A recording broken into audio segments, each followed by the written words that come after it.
నమస్తే, welcome to మనం TV. నా పేరు వలి. ప్రస్తుతం నాతో పాటు ఉన్నారు ప్రముఖ రాజకీయ విశ్లేషకులు అడుసుమిల్లి శ్రీనివాస్ గారు. వారితో మాట్లాడదాం. అడుసుమిల్లి గారు నమస్కారం సార్. నమస్కారం అండి.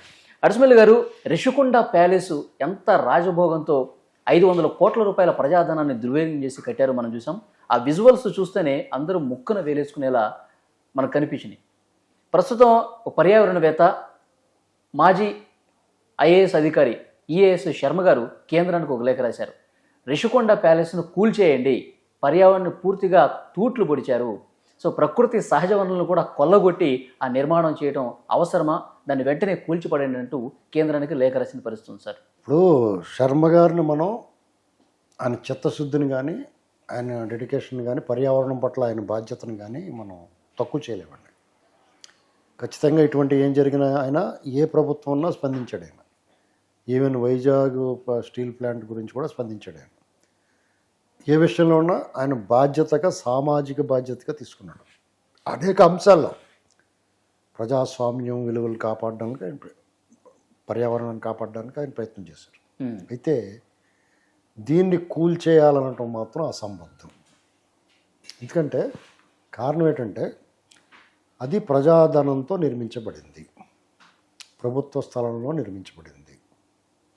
ఫస్ట్ పాయింట్, జగన్మోహన్ రెడ్డి పచ్చి స్వార్థంతో వాళ్ళ బాబు సొమ్ములాగా ప్రజాధనాన్ని పెట్టి అది తన కోసం కట్టించుకున్నాడు.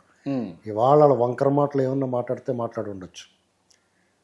వాళ్ళకి అలవాటైన విద్య అది, అభ్యాసం. ఏంటంటే అది మేము రాష్ట్రపతి కోసం, ప్రధానమంత్రి కోసం, నిన్ను ఎవడ కట్టమన్నాడో రాష్ట్రపతి వాళ్ళు చెప్పారు నీకు ఏమన్నా అంటే నువ్వు వచ్చేదాకా ఎప్పుడు రాలేదు వాళ్ళు ఇక్కడికి.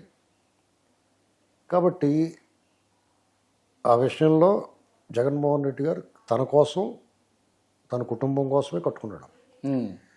ఆ డోలక్ బ్యాచ్ ఎలాగ ఉంటారు కాబట్టి మా జగనన్న జగనన్న అని చెప్పి అలాగే చెప్తారు. ఇవాళ దోల తీర్చి బేడ మిగిల్చి ఇంట్లో పంపించారు. దోల తీర్చి బేడ మిగిల్చారు. బేడ కూడా మిగల్చలేదు, 11 మిగిల్చారు. బేడ అంటే 12. అర్థమైందండి. కాబట్టి అతను ఇంత దుర్మార్గం చేసాడు, ప్రజలకు అర్థమైంది. ఇంకా అర్థమయ్యేలా చెప్పాలి. నిజంగానే శర్మ గారు టెక్నికల్గా, లీగల్గా ఆయన పాయింట్ కరెక్టే. అనుమతులు లేకుండా అక్రమ నిర్మాణం అది. దానికి అనుమతులు ఎవడిచ్చాడు? దాన్ని సహకరించిన అధికారులు ఎవరు? ఒకవేళ ఈ అనుమతులు లేని అక్రమ నిర్మాణాలు జరుగుతున్నా కళ్ళు మూసుకుని ఎంచుకున్నారు ఎన్జిటి వాళ్ళు కూడా బాధ్యులే. వాళ్ళకి పవర్స్ ఉన్నాయి కదా, దాన్ని ఆపలేరా? ఆపలేకపోతే మీరు ఎందుకు ఇంకా మిమ్మల్ని తోసిరాజని మీ ఆదేశాలని బేఖాతరు చేసి కోర్టులు కూడా ఊరికాయలు కూర్చొని చెప్తాను వినేవాడు ఉన్నాడు కదా అని వాళ్ళు ఏదైనా అంటే మళ్ళీ కేసులు పెడతారు. నిర్మాణం జరిగేటప్పుడు కూడా కోర్టులు చాలా మంది ఆశ్రయించారు. వాళ్ళు యుద్ధ ప్రాతిపదికన సెంట్రల్ ఫోర్స్ని దింపన్నా ఆపించాలా. ఓకే, ఆపించకుండా అయిపోయింది. ఇప్పుడు కోల్చమంటే వాళ్ళు కోల్చమంటే కూడా కోల్చడం ఏం పీకుతారు? వాడు అక్రమంగా కడుతున్నప్పుడు మీరు ఏం పీకలేని వాళ్ళు ఓకే ఇప్పుడు కోల్చని అంటారు, ఏం పీకుతారు? కాబట్టి ఇలా వెళ్ళిపోద్ది ఘర్షణ మాటల్లో. వాళ్ళ నిష్క్రియాపరత్వం అంటే పనులు చేయరు మాటలు తప్ప ఈ వ్యవస్థలో. ఇక్కడ ఈ ప్రభుత్వం తీసుకోవాల్సిన చర్యలు ఏంటంటే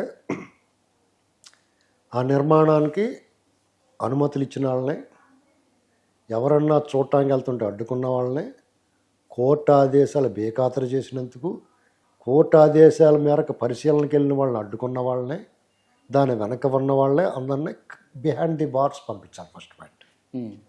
2, దానికైన ఖర్చు 550 కోట్ల 600 కోట్లు ఎంతైనా కానీ ఉన్నాయి. దానికి ఇంకో 50 కోట్లు జతేసి దీంట్లో ఎవరెవరైతే బాధ్యులు ఉన్నారో వాళ్ళ దగ్గర నుంచి రికవరీ చేయాలి. 2, దాన్ని ప్రభుత్వ ఖజానాకి జమ చేయాలి. తర్వాత ఈ భవంతిని జాతికి అంకితం చేయాలి, తెలుగు వాళ్ళకి. దాన్ని అనేక రకాలుగా వాడుకోవచ్చు. ఓకే, జుట్టు ఉండాలి కానీ క్రాప్ వేసుకోవచ్చు కదా. ఇప్పుడు నేనేమో చిరంజీవి క్రాప్ కావాలంటే వస్తుంది, నాకు రాదు కదా. మీ జుట్టు ఉంటే మీకులాగా ఉంటే ఏదైనా వేసుకోవచ్చు. కాబట్టి ఆ భవంతి ఉంది కాబట్టి దాన్ని ఎలాగైనా వాడుకోవచ్చు, ఏం పర్వాలేదు. అయితే శర్మ గారిని మనం డినై చేయలేము, అలాగని ఇప్పుడు ఆయన చెప్పిన దాన్ని కూడా సమర్థించలేము. ఓకే, కూల్చేవాడు కాదు మనకు కావాల్సింది, నిర్మించేవాడు కావాలి. ఆ నిర్మించేవాడు ప్రజల కోసమే ఉండాలి. నీ సొంతానికి జగన్మోహన్ రెడ్డి ప్రతి జిల్లాకు ఒకటి కట్టుకున్నాడు. వాళ్ళ సొంత ప్రాపర్టీలో అతను అక్రమంగా కట్టాడు, అది కూల్చేయండి, ఓకే. పోతే ఆడిపోతాడు.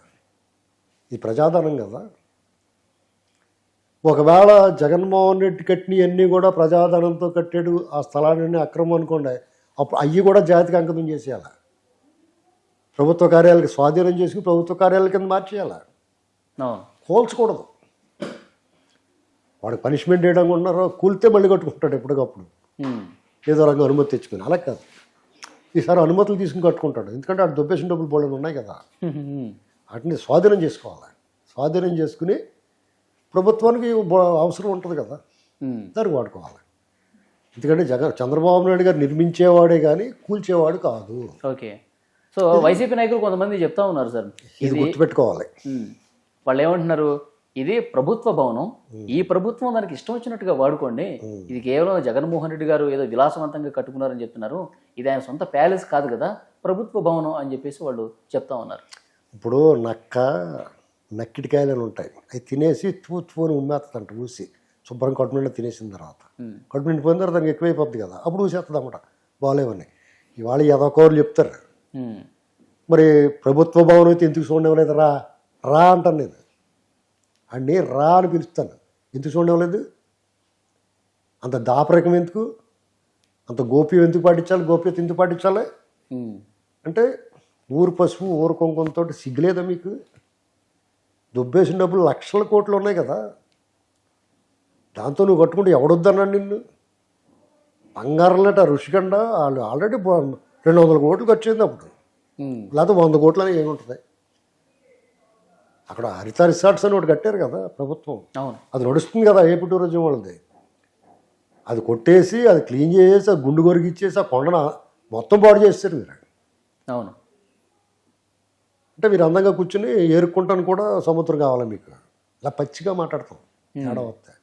దీనికి సమాధానం చెప్పలేక బాగా కట్టాడు భలే కట్టాడు, తల్లి కూడేటడం ఊరికి ఉపకారం ఏంటరా, నీ ఇంట్లో నువ్వు ఉండడానికి నీ దర్జా వెలగబెట్టడానికి కట్టుకుని ప్రజలకు ఉపయోగం ఏముంది అందులో?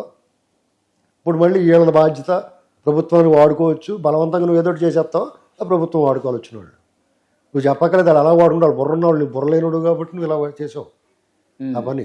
సిగ్గులేదాడు ఎవరికైనా అసలు రాజకీయాల్లో ఉండడానికి, కానీ మళ్ళాటి వాళ్ళు మాట్లాడడానికి కూడా అర్హత లేదు వాళ్ళకి. వాళ్ళ గురించి మాట్లాడితే కూడా వాళ్ళ గురించి వాల్యూ ఇచ్చినట్టే. ఓకే. వీళ్ళందరినీ వీళ్ళు కొంచెం ఒక్కోటి బయటకు వస్తున్నాయి, పాములు పుట్టలో వీళ్ళు కేసులు గీసులన్నీ. వీళ్ళందరూ జైల్లో పోతారు, నేను చెప్పాను అలాగే పోతారు జైల్లోకి వీళ్ళందరూ. ఎందుకంటే వీళ్ళు చేసిన తప్పులు 1-2 అండి. ఓకే. కాబట్టి ఖచ్చితంగా చంద్రబాబు నాయుడు గారి ప్రభుత్వం, ఈ కూటమి ప్రభుత్వం. ఇప్పుడు చాలా విషయాల్లో కోర్టులు కూడా ఆదేశాలు ఇచ్చాయి, దాన్ని ఆపండి, ఎక్కడ స్టేటస్ కో కూడా విధించిన పరిస్థితులు చాలా సందర్భాలు ఉన్నాయి. ఎన్జిటి కూడా కొన్నిసార్లు పర్యావరణానికి పూర్తిగా ఉల్లంఘిస్తూ ప్రకృతి సహజ వనరులను కూడా దెబ్బతీస్తూ ఇలాంటి నిర్మాణాలు సరైనది కాదని చెప్పి కొన్నిసార్లు ఆదేశాలు కూడా ఇచ్చినాయి. కానీ వాటన్నిటిని కూడా ఏమీ పట్టించుకోకుండా వాళ్ళ మానాన్ని వాళ్ళు కట్టేసుకుంటూ పోవడాన్ని ఏ విధంగా చూడాలంటే ఏంటి వాళ్ళ ధైర్యం? ఏం చేయాలి అప్పుడు? దీనికి మరి కోర్టులు సమాధానం చెప్పాలి, ఎన్జిటి సమాధానం చెప్పాలి. మీ ఆదేశాలు బేఖాతరు చేస్తే మీరు ఏం చేస్తున్నారు? అప్పుడు కేంద్రంలో ఉన్న వాళ్ళు కూడా చూసి చూడనట్టు వ్యవహరించారు. అదేనండి, వాళ్ళు కూడా బాధ్యులే. మీకు ఈ విషయంలో ఇప్పుడు సపోజ్ మీరు ఒక ఇల్లు కడతారండి, సైట్లో రూల్స్ వైలేషన్ ఉందంటారు, దాన్ని కూల్చడానికి వస్తారు. అది కడుతున్నప్పుడు పర్మిషన్ ఇచ్చినట్టు ఉంటాడు, కట్టుకోండి అంటాడు, వాడు బాధ్యుడు దానికి.